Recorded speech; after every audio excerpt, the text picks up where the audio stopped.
What's happening, fishing friends? Today we're taking a look at my top 5 hacks that I guarantee will help you catch more fish on a Ned rig. You know, I've put a ton of time in with the Ned rig over the years, and it's one of the best fish catchers out there still, whether you're, a new angler, just getting started on the bank, or you're an Elite Series pro.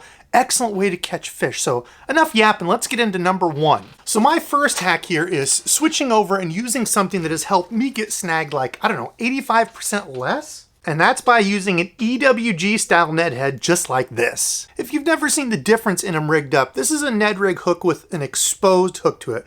So there's no wire weed guard. It's not this EWG style. It's just an open hook that sticks up here. Now, some people argued that this has 10 times better hookup ratio.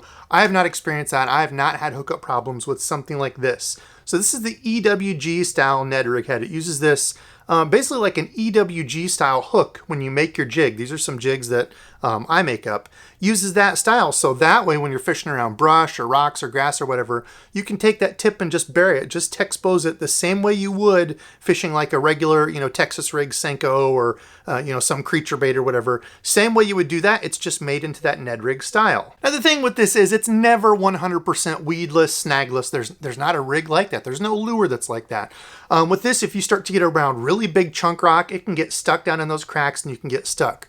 Real thick brush, it can still knock that out, get the point out. Nothing's 100%, but I will say around chunk rock, if you go as light as you can get away with and still feel bottom, so if you cast it out, you're bouncing around, you can feel those rocks going as light as you can and still feeling that. If you're fishing in a little bit of current or if it's windy, sometimes you have to go up a little bit to keep that bottom contact. And again, the heavier you go, the more that heavy lure is going to want to get down in between those rocks and get snagged. So going as light as you can get away with will help you get snagged in that chunk rock a lot less. Now, some of the styles that I like, as I said, this is one that I make. So this is just a regular do-it mold, the EWG Midwest weedless mold or whatever, I don't know what they call it. If you're looking to buy some of these Bass Dope lures, I'll leave him linked down below. I'll actually leave all the stuff, lures, heads, anything that I'm talking about linked below. Of course, if you ever use my Tackle Warehouse links, a little bit comes back to me to help support the channel. So I appreciate the heck out of anybody that does that. But I'll leave those linked below. Bass Dope makes them exactly like this. What I believe are the best ones on the market to buy are these owner blockheads. And the reason for that is because of the neck of this. Right behind the jig head, they have a good long neck to it where you can get the plastic in there. And that's what helps keep it held on up at the front so it's not just sliding down all the time. There's some cheap ones out there on the market that have like a millimeter of room, like just the tiniest bit of room here to put your plastic on. I think Eagle Claw, there's a couple other ones. I'm sorry, but they suck because any sort of plastic is going to tear here unless it's a Z-Man, which will hold on there longer, but still will rip. So these owner blockheads, I think, are the best. There's some other companies out there. Flatlands Tackle was the very first one I ever used. Some other ones, like I said, I'll link them below, but you want to make sure it's got enough neck at the front of it to hold the plastic. Oh, and if you're looking at the Z-Man stuff, this one here, these are the EWG Ned Locks 1/10 is the size there. And these are great. They're a little bit smaller, more finesse, and they've got a little lead keeper there. So the Elastec stretches up over that and keeps it held on. Let me show you. Rig that up in here just like you would your EWG deal. And then you take the plastic and push it up over that lead and it keeps that held up at the top so it's not falling down all the time if you're bringing it through grass or rocks.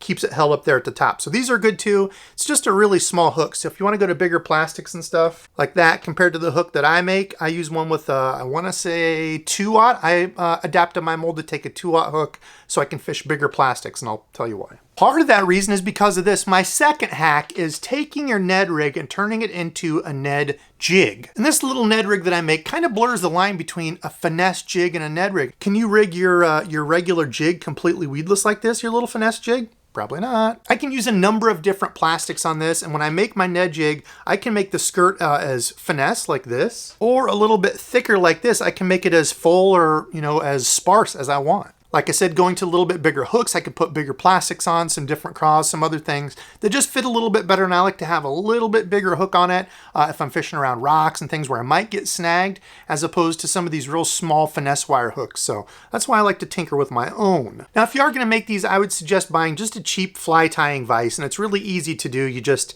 take here, maybe I'll save that for another video. Comment below and let me know if you'd like to see me make some of these and fish them all in one video. I could certainly do that. Now, I thought of this last night. For a lot of you who aren't DIY, you don't like to tinker with that, You can do the same thing if you just take, and I know this is going to be kind of hard to see, I just super glued some of these.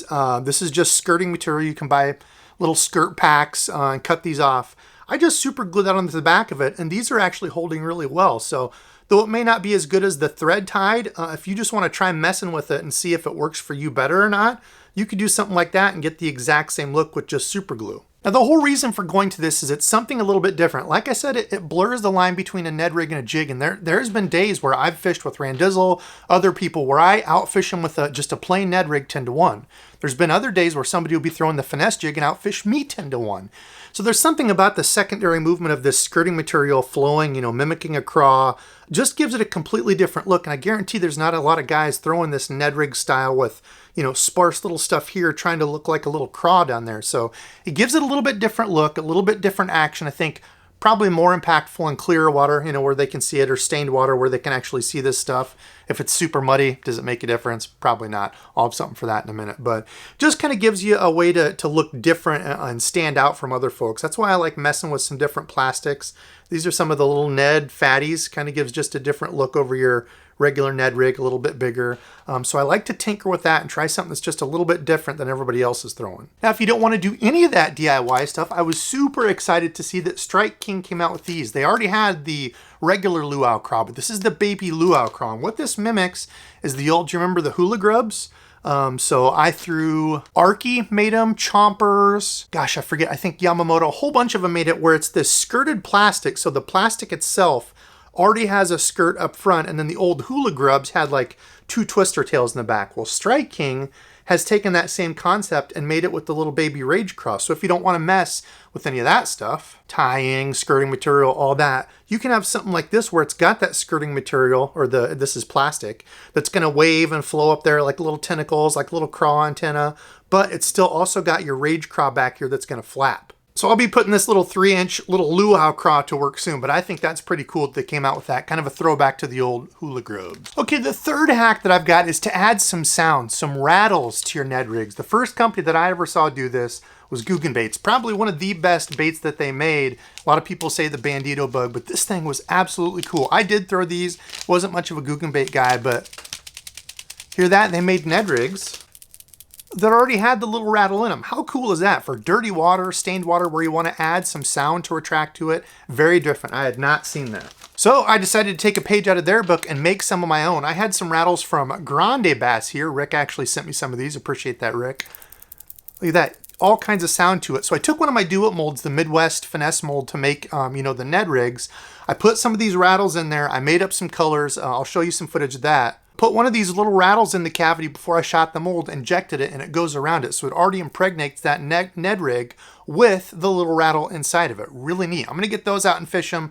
Let me know what you think of the colors. I've got a few there. One I called Dishwater, because it was kind of a mix of everything. I had like a sandy brown natural craw look. And I even shot a couple laminates that were pretty cool. Now, if you've got like Z-Man Plastics, I know Z-Man sells. It's like a hypodermic needle thing that puts the rattle in it for you. Pretty cool. I've not picked up one of those yet, but for the Z-Man, it'd probably be needed. If you're fishing a regular plastisol type plastic, this is the X-Zone Nico Ned Zone. You just take that rattle, push it down in the tail of it, and you've made your own rattling Ned rig plastic.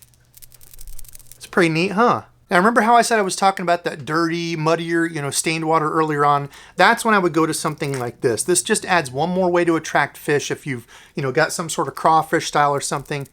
Down there, tick and tapping is just another way to act to those fish's senses, feel those vibrations, hear that, clickety-clack, and get them to, draw into it. So just one more way to make your lure a little bit different than everybody else. Now, the fourth hack that I've got is to add some secondary action to your plastic. Instead of, the whole Ned jig, maybe you don't want to get into that, add some skirting material to the plastic itself. We've seen a gigantic influx in different companies, G-Crack, these different places with the dice baits, all these different places and companies adding skirting material to the bait. You can go as crazy or as little as you want, but this is a perfect way to add some different action to it, add a little bit of bulk, a little bit different fall to it, you know, as this is falling down and wiggling in the water.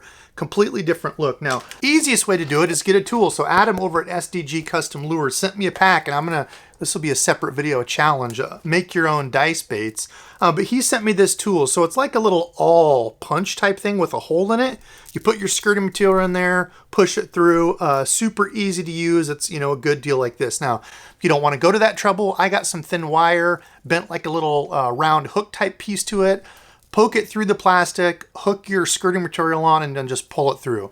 Doesn't cost you anything. You've probably already got some wire laying around. So either way to do it, but it is a way to add a different look. Again, trying to look different, you know, than all the other baits they've seen out there. Everybody's throwing, you know, the regular 2.75 inch finesse TRD, and they still catch fish. I'm not saying you're not going to catch fish on those, but just something to differentiate yourself. And, you know, with all these skirting plastic things, they usually charge an arm and a leg. So why not do it yourself? It just takes a little time, and give it a try. Now, my fifth and final Ned rig hack to catch more fish is to experiment with your plastics. You know, like I said, everybody's throwing that little 2.75 TRD. It's still great. You'll still catch fish. But like for me around here, I think it's because I target largemouth more. Going to something like this. This is the big TRD. Absolutely love these. Or this, the X Zone Nico Ned Zone. 4.25 inch. A little bit larger profile. It's the same as this.